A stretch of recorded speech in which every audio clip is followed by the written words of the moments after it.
Okay, this is a question that I consider to be very interesting, and it's one that's kind of hard for me to answer, especially concerning the fact that I kind of grew up in the early '90s and all that, and late '90s, and you had games, arcade games from the '80s and the '90s, and you had arcade games in the '90s where like gaming itself was starting to revolutionize, and basically we went from, I guess, 2D gaming when it came down to, fighting and, side scrolling, shooter games and all that stuff to 3D fighting games, 3D shooting games, all that stuff. And you look at a lot of the legendary titles that came out and in arcade centers from, Teenage Mutant Ninja Turtles, Turtles in Time, the Tekken series, the Mortal Kombat series, the Street Fighter 2 series, all those games that came out in arcade centers back in the '90s. You also had,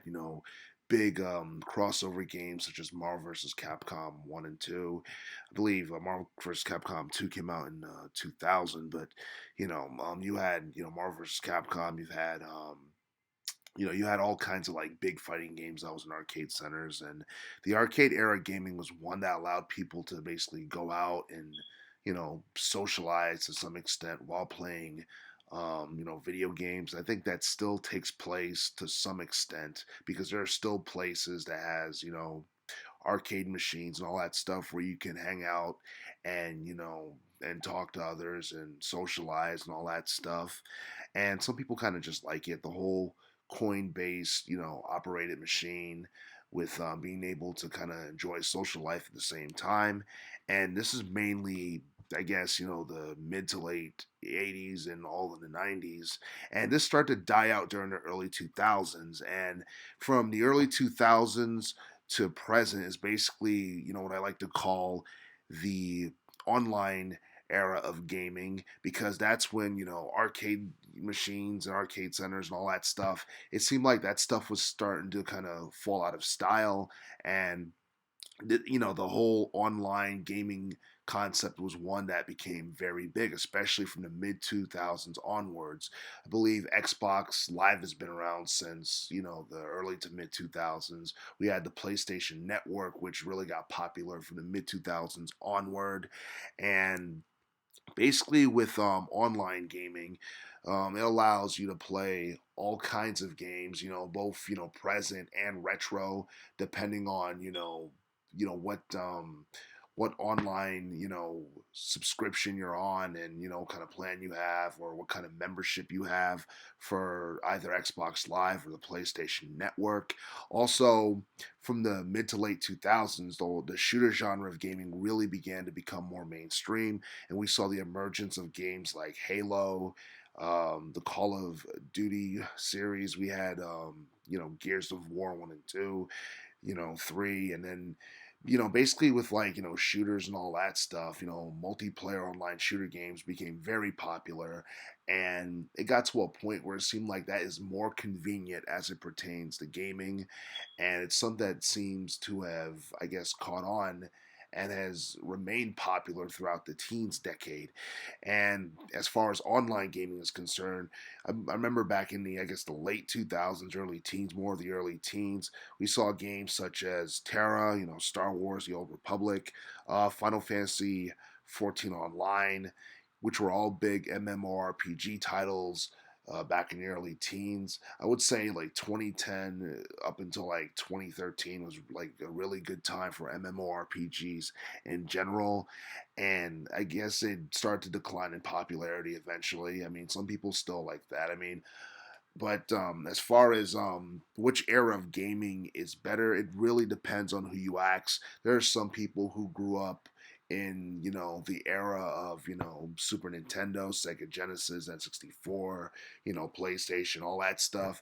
Back in the day when it came to arcade games, you would get a console version of an arcade game, and depending on what game system it appeared on, the quality was either as good or below what was expected due to the limitations of a particular game system. So The thing with but the thing about older video games as it pertains to the arcade era of gaming, whether it be the 80s or the 90s, was that once you got a video game and there were unlockable secrets or characters or items or what have you, you got everything within that game, opposed to the online era from the early 2000s to the present, where you have to, well, more of the mid 2000s to the present, where you have to basically buy DLC, and it's costly, and sometimes it's worth it. Other times people just lose interest within the first year of purchasing a particular game. But a lot of people kind of do appreciate the having access to everything, whether it be on cartridges or discs back in the 90s, opposed to having to constantly buy things online through DLC and all that stuff. So as far as each era is concerned, arcade versus online, each era has their own set of pros and cons, but it's really hard for me to choose one over the other. But as far as convenience is concerned, the online era seems like it's so much better because you could just buy what you want, opposed to back in the day where you had to go to you know you had to go to the store, and you wanted to buy something that wasn't there. You had to rent it at Blockbuster or Tommy K's. If it wasn't at Blockbuster or Tommy K's, you were out of luck. And if it was a couple of years too late or whatever, you could probably go to Funkoland back when it was still open. And I mean, you'd most likely find what you were looking for there, but if you didn't find it there, you were just completely screwed, and you had no way to play the game that you never had a chance to enjoy when it first came out. But with the online era, that's something that can actually be done to some extent if you're willing to pay the price, or if you have a certain membership or what have you.